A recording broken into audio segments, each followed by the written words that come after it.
ಭಾರೀ ಮಳೆಗೆ ಬೆಳಗಾವಿ ಜಿಲ್ಲೆಯಲ್ಲಿ ಹೈ ಅಲರ್ಟ್. ಜಲಪಾತಗಳಿಗೆ ಪ್ರವಾಸಿಗರ ಪ್ರವೇಶ ತಾತ್ಕಾಲಿಕ ನಿಷೇಧ. ಕಳೆದ 24ರಿಂದ 48 ಗಂಟೆಗಳಲ್ಲಿ ಬೆಳಗಾವಿ ಜಿಲ್ಲೆಯ ಹಲವು ಭಾಗಗಳಲ್ಲಿ 200ರಿಂದ 400 ಮಿಲಿಮೀಟರ್ ವರೆಗೆ ಭಾರೀ ಮಳೆಯಾಗಿದೆ. ಇದರ ಪರಿಣಾಮವಾಗಿ ಕೃಷ್ಣಾ, ಘಟಪ್ರಭಾ ಹಾಗೂ ಮಲಪ್ರಭಾ ನದಿಗಳಲ್ಲಿ ನೀರಿನ ಹರಿವು ವೇಗವಾಗಿ ಹೆಚ್ಚುತ್ತಿದೆ. ಪರಿಸ್ಥಿತಿಯ ಗಂಭೀರತೆಯನ್ನು ಗಮನಿಸಿದ ಜಿಲ್ಲಾಡಳಿತ ಚಿಖಲೆ, ಪಾರವಾಡ, ವಜ್ರಪೋಹ ಹಾಗೂ ಡೆಲ್ಟಾ ಜಲಪಾತಗಳಿಗೆ ತೆರಳುವ ಎಲ್ಲಾ ಅರಣ್ಯ ಮಾರ್ಗಗಳನ್ನು ತಾತ್ಕಾಲಿಕವಾಗಿ ಬಂದ್ ಮಾಡಿದೆ. ಮುಂದಿನ ಆದೇಶದವರೆಗೆ ಯಾವುದೇ ಪ್ರವಾಸಿಗರಿಗೆ ಪ್ರವೇಶ ಇಲ್ಲ ಎಂದು ಸ್ಪಷ್ಟಪಡಿಸಲಾಗಿದೆ. ಜಿಲ್ಲಾಧಿಕಾರಿ ಮೊಹಮ್ಮದ್ ರೋಷನ್ ಮಾತನಾಡಿ, ನದಿ ತೀರಗಳಿಗೆ ತೆರಳುವುದು, ಜಲಪಾತಗಳಲ್ಲಿ ಸ್ನಾನ ಮಾಡುವುದು, ರೀಲ್ಸ್ ಹಾಗೂ ಸೆಲ್ಫಿಗಾಗಿ ಅಪಾಯಕಾರಿ ಸಾಹಸ ನಡೆಸುವುದು ಜೀವಕ್ಕೆ ಅಪಾಯವಾಗಬಹುದು ಎಂದು ಎಚ್ಚರಿಕೆ ನೀಡಿದ್ದಾರೆ. ಜಿಲ್ಲೆಯಲ್ಲಿ ಈಗಾಗಲೇ 7 ಸೇತುವೆಗಳು ಜಲಾವೃತಗೊಂಡಿದ್ದು, ಅಪಾಯದ ಸ್ಥಳಗಳಲ್ಲಿ ಪೊಲೀಸರು ಬ್ಯಾರಿಕೇಡ್ಗಳನ್ನು ಅಳವಡಿಸಿ ಕಟ್ಟೆಚ್ಚರ ವಹಿಸಿದ್ದಾರೆ. ಪೊಲೀಸ್, ಎಸ್ಡಿಆರ್ಎಫ್ ಹಾಗೂ ಕಂದಾಯ ಇಲಾಖೆ ತಂಡಗಳು ಹೈ ಅಲರ್ಟ್ನಲ್ಲಿದ್ದು, ತುರ್ತು ಪರಿಸ್ಥಿತಿ ಎದುರಾದರೆ ಕೆಲವೇ ನಿಮಿಷಗಳಲ್ಲಿ ರಕ್ಷಣಾ ಕಾರ್ಯ ಆರಂಭಿಸಲು ಸಿದ್ಧವಾಗಿವೆ. ಇದೇ ವೇಳೆ ಬೆಳಗಾವಿಯ ಪ್ರಮುಖ ಜಲಪಾತಗಳಲ್ಲಿ ಸುರಕ್ಷಿತ ಮತ್ತು ನಿಯಂತ್ರಿತ ಪ್ರವಾಸೋದ್ಯಮ ಜಾರಿಗೆ ತರಲು ಜಿಲ್ಲಾಡಳಿತ ಮುಂದಾಗಿದೆ. ಮುಂದಿನ 10ರಿಂದ 20 ದಿನಗಳಲ್ಲಿ ಹೊಸ ಮಾರ್ಗಸೂಚಿ ಪ್ರಕಟಿಸುವ ಸಾಧ್ಯತೆ ಇದೆ. ಮಳೆಗಾಲದಲ್ಲಿ ಒಂದು ಸೆಲ್ಫಿ ಅಥವಾ ಒಂದು ರೀಲ್ಸ್ಗಾಗಿ ಜೀವವನ್ನು ಪಣಕ್ಕಿಡಬೇಡಿ. ಜಿಲ್ಲಾಡಳಿತದ ಸೂಚನೆಗಳನ್ನು ಪಾಲಿಸಿ ಸುರಕ್ಷಿತವಾಗಿರಿ. ಈಗ ನಮ್ಮ ಬೆಳಗಾವಿ ಜಿಲ್ಲೆನಲ್ಲಿ ಲಾಸ್ಟ್ 24-48 ಗಂಟೆ ಒಳಗಡೆ ಅಥಣಿನಲ್ಲಿ, ಚಿಕ್ಕೋಡಿನಲ್ಲಿ, ಹುಕ್ಕೇರಿನಲ್ಲಿ, ರಾಯಬಾಗ್ನಲ್ಲಿ, ಸೌದತ್ತಿ, ಕಿತ್ತೂರು, ನಿಪ್ಪಾಣಿ ಮತ್ತು ಕಾಗವಾಡ್ನಲ್ಲಿ ಭಾರಿ ಮಳೆಯಾಗಿದೆ. ಒಂದೇ ದಿವಸದಲ್ಲಿ 200ರಿಂದ 400 mm ಮಳೆ ಈ ಭಾಗಗಳಲ್ಲಿ ಆಗಿದೆ. ಇದರಿಂದ ನಮಗೇನಾಗಿದೆ ಅಂದರೆ ಮಹಾರಾಷ್ಟ್ರದಲ್ಲಿನೂ ಮಳೆ ಆಗ್ತಾ ಇದೆ, ನಮ್ಮ ಕಡೆನೂ ಮಳೆ ಆಗ್ತಾ ಇದೆ. ಕೃಷ್ಣಾ ನದಿನಲ್ಲಿ ರಾಜಾಪುರ್ ಬ್ಯಾರೇಜ್ ಮುಖಾಂತರ ಒಟ್ಟು ಈಗ 59,857 ಕ್ಯೂಸೆಕ್ ನೀರು ನಮ್ಮ ಜಿಲ್ಲೆ ಒಳಗಡೆ ಬರ್ತಾ ಇದೆ.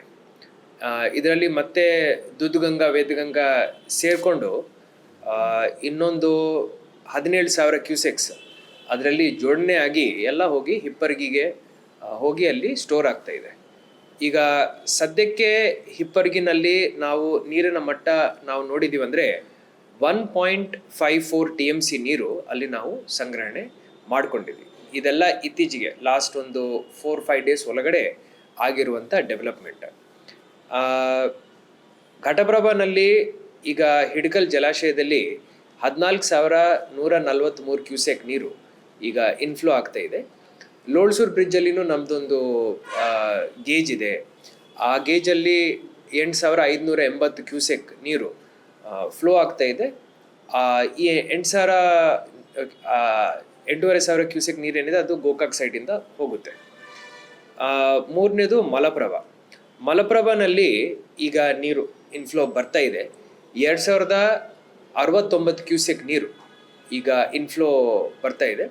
ಸೊ ಎಲ್ಲ ಕಡೆ ಡ್ಯಾಮ್ಗಳಲ್ಲಿ ಈಗ ನೀರು ತುಂಬಿಕೊಳ್ಳೋದನ್ನು ನಾವು ನೋಡ್ತಾ ಇದ್ದೀವಿ. ರಾಕಸ್ಕೊಪ್ಪ ಡ್ಯಾಮ್ ನಮಗೆ ಭಾಳ ಇಂಪಾರ್ಟೆಂಟ್. ಸಣ್ಣ ಡ್ಯಾಮ್ ಇದೆ, 0.5 TMC ಅದರದ್ದು ಸ್ಟೋರೇಜ್ ಇದೆ. ಆದರೆ ಬೆಳಗಾವಿ ನಗರಕ್ಕೆ ಕುಡಿಲಿಕ್ಕೆ ಏನು ನೀರು ಬರುತ್ತೆ ಅದರಲ್ಲಿ ಅರ್ಧಷ್ಟು ನೀರು ಈ ಒಂದು ಡ್ಯಾಮಿಂದ ಬರುತ್ತೆ. ರಿಮೈನಿಂಗ್ ಹಾಫ್ ನಾವು ಹಿಡಕಲಿಂದ ತಗೊಳ್ತೀವಿ. ಸೊ ಪ್ರತಿ ದಿವಸ ಒಂದು 30-35 MLD ಇಲ್ಲಿಂದ, 35 MLD ಅಲ್ಲಿಂದ ತಗೊಳ್ತೀವಿ. ಈಗ 0.5 TMC ಪೈಕಿ ಅಲ್ಲಿ ಈಗ 0.04 TMC ನೀರು ಅಲ್ಲಿ ಸಂಗ್ರಹಣೆ ಆಗ್ತಾ ಇದೆ. ಈಗೇನು ಮಳೆ ಆಗ್ತಾ ಇದೆ ಈ ಭಾಗದಲ್ಲಿ, ಇದರಿಂದ ಪ್ರತಿ ದಿವಸ ಒಂದು ಅರ್ಧ ಫೀಟ್ ನೀರು ಏರಿಕೆ ಆಗ್ತಾ ಇದೆ.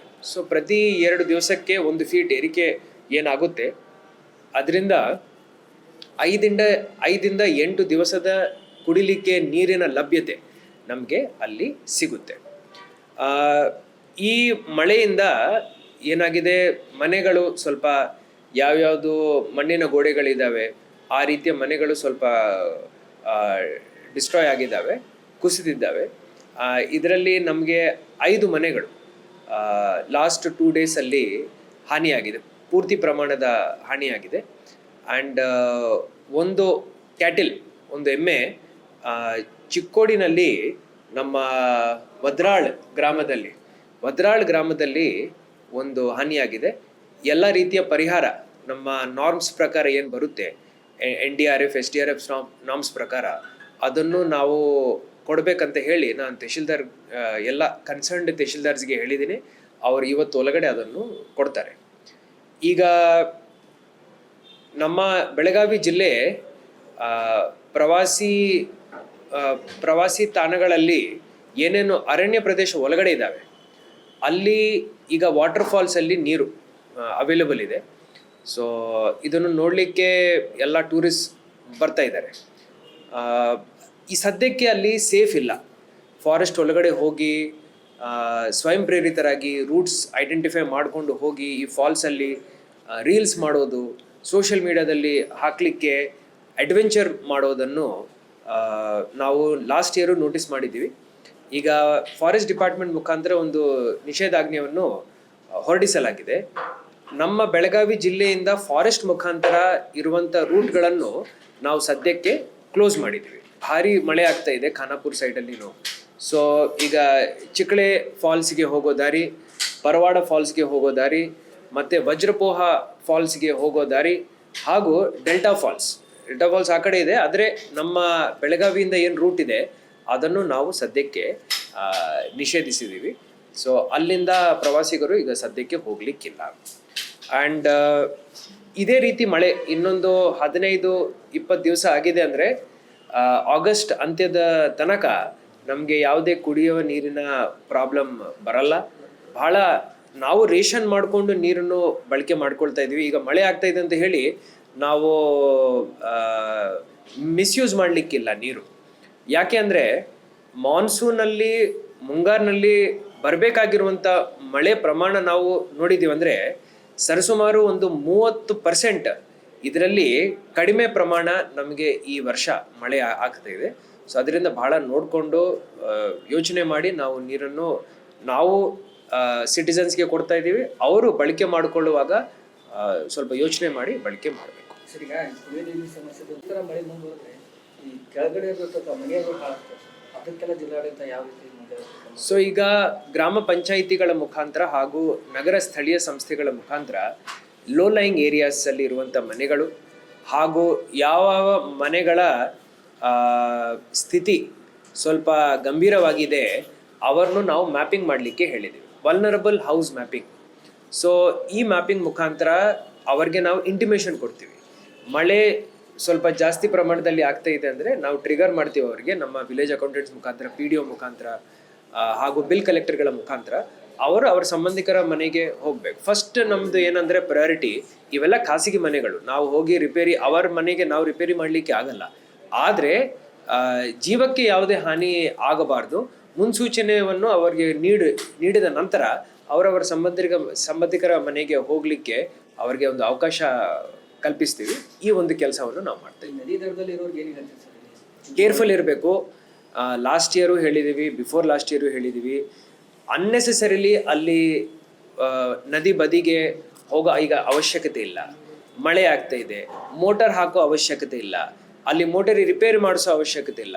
ಸೊ ದಯವಿಟ್ಟು ತಾವು ಕಾಳಜಿ ವಹಿಸಬೇಕು, ನದಿ ಕಡೆ ಹೋಗಬಾರ್ದು. ಲಾಸ್ಟ್ ಇಯರು ನಾವು ದುರದೃಷ್ಟವಶಾತ್ ನೋಡಿದ್ದೀವಿ, 1-2 ಘಟನೆಗಳಾಗಿದ್ದಾವೆ. ಅವರಲ್ಲಿ ಹೋಗೋ ಅವಶ್ಯಕತೆನೇ ಇರಲಿಲ್ಲ. ಬೆಳಿಗ್ಗೆ ಒಬ್ಬರು ಹೋಗಿ ಅಲ್ಲಿ ಸ್ನಾನ ಮಾಡಲಿಕ್ಕೆ ಪ್ರಯತ್ನ ಮಾಡಿದರು. ನೆರೆ ಹಾವಳಿ ಇದ್ದಾಗ, ಪ್ರವಾಹ ಪರಿಸ್ಥಿತಿ ಇದ್ದಾಗ ಹಂಗೆ ಮಾಡೋ ಅವಶ್ಯಕತೆ ಇಲ್ಲ, ಮಾಡಬಾರ್ದು. ಕಾಳಜಿ ವಹಿಸಬೇಕು. ಈಗ ಸದ್ಯಕ್ಕೆ ಇವತ್ತು ನನಗೆ ರಿಪೋರ್ಟ್ ಬರುತ್ತೆ. ಆಸ್ ಆಫ್ ನಾವು 7 ಬ್ರಿಡ್ಜಸ್ 7 ಬ್ರಿಡ್ಜ್ಗಳು ಮುಳುಗಿದ್ದಾವೆ. ಅಲ್ಲಿ ಪೊಲೀಸ್ ಅವರಿಗೆ ಹೇಳಿದ್ದೀವಿ 2 ಕಡೆ ಬ್ಯಾರಿಕೇಡಿಂಗ್ಸ್ ಹಾಕ್ಕೊಳ್ಳಿಕ್ಕೆ. ಲಾಸ್ಟ್ ಇಯರ್ಗೆ ಹೋಲಿಸಿದರೆ ಲಾಸ್ಟ್ ಇಯರ್ ನಮಗೆ 100 ಬ್ರಿಡ್ಜ್ಗಳು, ಸಣ್ಣ ಬ್ರಿಡ್ಜ್ಗಳು ನಾವು ಅದು ಮುಳುಗಡೆ ಆದ ನಂತರ ಅಲ್ಲಿ ಸಂಪರ್ಕ ನಾವು ವಿ ಲಾಸ್ಟ್ ಕನೆಕ್ಷನ್. ಸೊ ಈಗ ಬರೀ 7 ಬ್ರಿಡ್ಜ್ ನಾವು ಮಾನಿಟರ್ ಮಾಡ್ತಾ ಇದ್ದೀವಿ. ಸರಿ, ಇನ್ನೊಂದು 2 ದಿನ ಮಳೆ ಬಂದರೆ ಬಳ್ಳಾರಿನೆಲ್ಲ ಫುಲ್ ತುಂಬಿದೆ ಸರ್. ಅಲ್ಲಿ ಜನಕ್ಕೆ ಏನಾದರೂ ಕಾಳಜಿ ಕೇಂದ್ರ ತೆಗೆದುವಂಥದ್ದು ಮಾಡಿ ಆ ಸಂದರ್ಭ ಬಂದಾಗ ನಮ್ಮ ಕಡೆ ಎಲ್ಲ ಸಿಸ್ಟಮ್ಸ್ ರೆಡಿ ಇದ್ದಾವೆ.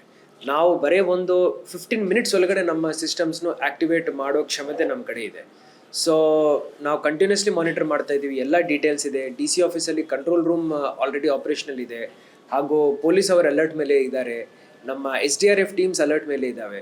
So we have no problem. As of now things are under control. ಸರಿ, ಈಗ ಖಾನಾಪುರಲ್ಲಿ ಪ್ರತಿ ಸಲನೂ ಮಳೆ ಆದಾಗ ಪ್ರವೇಶ ನಿರ್ಬಂಧ ಏರ್ಬಿಡ್ತಾರೆ ಸರ್. ಈಗ ಬೆಳಗಾವಿ ಜನರಿಗೆ ಒಂದು ಎಂಜಾಯ್ಮೆಂಟ್ ಮಾಡ್ಬೇಕಾದ್ರೆ ಮತ್ತೊಂದು ಬೇರೆ ಯಾವ್ದು ವ್ಯವಸ್ಥೆ Correct. ಇಲ್ಲ. ಮಳೆಗಾಲದಲ್ಲಿ ಜನ ಹೋಗ್ತಾರೆ, ಕೆಲವು ಜನ ಹುಚ್ಚಾಟ ಮಾಡ್ತಾರೆ. ಎಲ್ಲ ಫಾಲ್ಸ್ಗಳಲ್ಲಿ ಒಂದು 4 ಪೊಲೀಸರಿಗೆ ಹಚ್ಚಿ ಹುಚ್ಚಾಟ ಯಾರು ಮಾಡ್ತಾರೆ ಅವ್ರನ್ನ ತಡೆದು ಬೇರೆ ಜನರಿಗೆ ಒಂದ್ ಕಡೆ ನಿಂತ್ಕೊಂಡು ನೋಡಿ ಅಂತ ಹೇಳಿ ರಿಸ್ಟ್ರಿಕ್ಷನ್ ಹಾಕ್ಬೋದು ಸರ್. ಅದನ್ನ ಬಿಟ್ಟು ಪ್ರವೇಶನೇ ನಿರ್ಬಂಧ ಹೇರಿದ್ರೆ I completely understand what you are saying. ತಾವು ಏನು ಹೇಳ್ತಾ ಇದ್ರು ಅದರಲ್ಲಿ ಬಹಳ ಲಾಜಿಕ್ ಇದೆ. ಸೊ ಈ ವರ್ಷ ನಾವು ಟ್ರೈ ಮಾಡ್ತೀವಿ.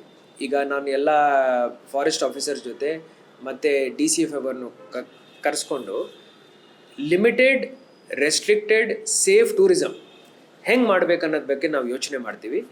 ಈ ವರ್ಷದಿಂದನೇ ಅದನ್ನು ಇಂಪ್ಲಿಮೆಂಟ್ ಮಾಡಲಿಕ್ಕೆ ನಾವು ಪ್ರಯತ್ನ ಮಾಡ್ತೀವಿ. ಯಾಕೆಂದರೆ ಫಾಲ್ಸಲ್ಲಿ ನೀರು ಇರೋದೇ ಈ ಟೈಮಲ್ಲಿ. ಆದರೆ ಜನರಿಗೆ ಸೇಫ್ ಎನ್ವೈರ್ಮೆಂಟ್ ಕ್ರಿಯೇಟ್ ಮಾಡೋ ಜವಾಬ್ದಾರಿಯೂ ನಮ್ಮದೇ ಆಗುತ್ತೆ. ಸೊ ಅದರಿಂದ ಅವ್ರ ಸದ್ಯಕ್ಕೆ ನಮ್ಮ ಜೊತೆ ಕೋಆಪ್ರೇಟ್ ಮಾಡಲಿ.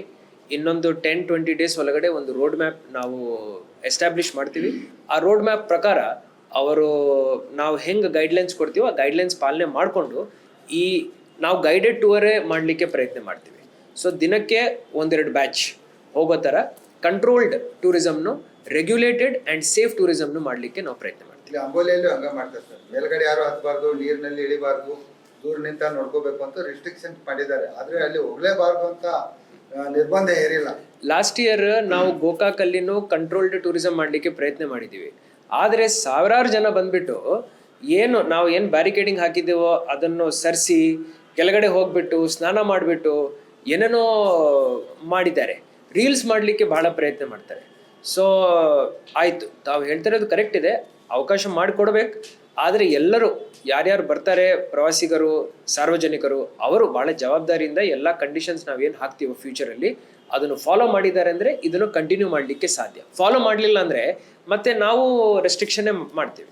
ಸೊ ಒಂದು ಅವಕಾಶ ಮಾಡಿ ಕೊಡ್ತೀವಿ ಈ ವರ್ಷ ಟೂರಿಸಮ್ ಕಮಿಟಿಯಿಂದ. ಸೊ ಅದರ ಪ್ರಕಾರ ಅವರು ರೂಲ್ಸ್ ಫಾಲೋ ಮಾಡ್ಕೊಂಡು ಮಾಡಿ.